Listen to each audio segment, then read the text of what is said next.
Hello viewers. Welcome to the YouTube channel. In this video we will discuss Class 12 or 2nd PUC Biology Chapter 1, that is Sexual Reproduction in Flowering Plants. Part 3. From Basic to Advanced Level, for Board, CET, and NET. Just subscribe and comment. Do support for more updates. So watch till end, don't forget to comment, share, subscribe the channel. Class 12th Physics Class.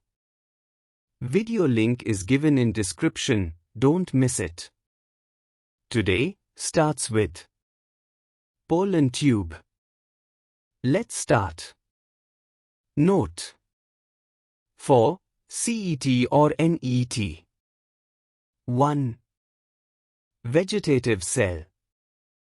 The vegetative cell is bigger, has abundant food reserve and a large irregularly shaped nucleus, as shown in diagram. 2. Generative cell. The generative cell is small and floats in the cytoplasm of the vegetative cell. It is spindle-shaped with dense cytoplasm and a nucleus.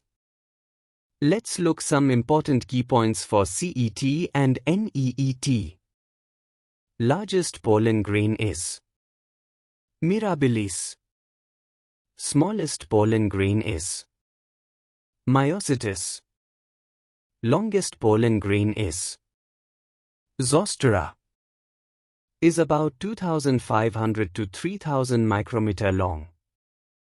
Palynology. It is study of pollen grains. Geopalynology. It is study of fossil pollen and helps in oil exploration as index fossils. Aeropalynology. It is study of pollen found in air. Iatropalynology. It is study of medical aspects of pollen. Melitopalynology. It is study of pollen found in honey. Germination of pollen grains requires water, sugars, lipids, proteins, phenols, flavonols B, and calcium ions. Boron. Boron reduces bursting of pollen tube, increases pollen germination, and helps in translocation of sugars. Calcium. Calcium controls permeability and promotes vigorous growth of pollen tube. Pollen tube. The pollen tube is as shown in diagram. A pollen tube is a tubular structure produced by the male gametophyte of seed plants when it germinates. The pollen tube arises from the germ porion, the pollen grain, which is covered in a very thin layer of the exine. The vegetative cell and exine components form a pollen tube inside the pistil, allowing germ cells to enter the ovule. Pollen tube secretes pectinase and hydrolytic enzymes digesting tissue of stigma and style. Monosiphonous or polysiphonous, Malava, Althea, Cucurbitaceae onagraceae. Formation of male gametophyte. Formation of male gametophyte, as shown in below diagram. Microgametogenesis in angiosperms in uniform and begins when the microspore divided mitotically, forming two asymmetrical cells within the original microspore wall. The division forms a large vegetative cell and a small generative cell, which moves to the interior of the pollen grain. This two-celled pollen grains is an immature microgametophyte. In about 2/3 of angiosperm species, the microgametophyte is in this two-celled stage at the time the pollen grains are liberated from the anther.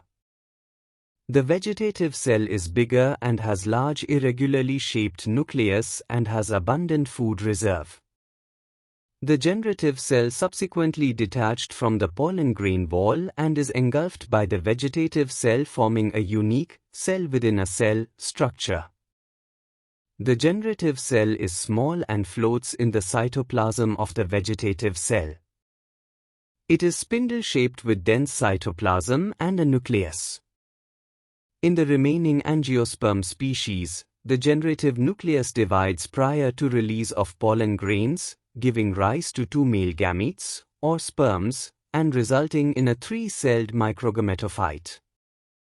The engulfed generative cell divided once more by mitosis to form the 2 sperm cells completely enclosed within the vegetative cell cytoplasm either before pollen is shed or within the pollen tube. Next, female reproductive part of the flower. The gynoecium represents the female reproductive part of the flower. The gynoecium may consist of a single pistil, monocarpillary, or may have more than one pistil, multicarpillary. When there are more than one, the pistils may be fused together, syncarpous, or may be free, apocarpous. Each pistil has 3 parts. They are 1. The stigma, 2. Style, 3. Ovary. As shown in below diagram. Let's see one by one. The stigma serves as a landing platform for pollen grains. The style is the elongated slender part beneath the stigma. The basal bulged part of the pistil is the ovary. Inside the ovary is the ovarian cavity, locule. The placenta is located inside the ovarian cavity. Arising from the placenta are the megasporangia, commonly called ovules. The number of ovules in an ovary may be 1, wheat, paddy, mango, too many, papaya, watermelon, orchids. Next, the megasporangium or ovule. The ovule is a small structure attached to the placenta by means of a stalk called funicle. The body of the ovule fuses with funicle in the region called hilum. Thus, hilum represents the junction between ovule and funicle. Each ovule has 1 or 2 protective envelopes called integuments. Integuments encircle the nucellus except at the tip where a small opening called the micropyle is organized. Opposite the micropylar end is the chalaja, representing the basal part of the ovule. Enclosed within the integuments is a mass of cells called the nucellus. This part is nucellus. Cells of the nucellus have abundant reserve food materials. Located in the nucellus is the embryo sac or female gametophyte. An ovule generally has a single embryo sac formed from a megaspore. Next, types of ovules. 4. Board, CET, NEET. On the basis of mutual relationship between funicle, chalaja, and micropyle. There are 6 types of ovules. 1. Atropous or autotropous. In this type, funicle, chalaja, and micropyle are situated on vertical axis with micropyle directed upwards. Example: Polygonum, Piper, Cycas. 2. Anatropous. These ovules are also called inverted, 180 degrees curved, because the body of the ovule is so bent that micropyle is now directed downward and lies close to the hilum.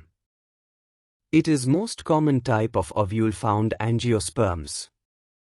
Example: Malvaceae, Compositae, Castor, Solanaceae, Cucurbitaceae. 3. Campylotropous. This is an ovule placed transversely on the funicle.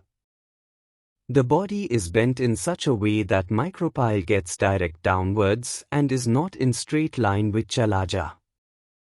Example: Cruciferae, Leguminosae, Chenopodiaceae, Caparidaceae. 4. Hemianatropous. In this type, the body of the ovule is situated at right angles to the funicle. Example: Ranunculaceae, Primulaceae. 5. Amphitropous. The ovules is curved, and the embryo sac also becomes horseshoe-shaped. The micropyle is directed downwards and does not lie on straight line with chalaja. Example: Alismaceae, Butomaceae, Lamna, Poppy, Centrospermy. 6. Cercinotropous. The ovule is initially autotropous but become anatropous due to the unilateral growth of funicle. The growth continues till the ovule once again becomes autotropous. As a result, funicle completely surrounds the body of ovule. Example: Cactaceae, Opuntia, Plumbaginaceae. This ends today's class. Don't forget to share and subscribe the channel for more updates.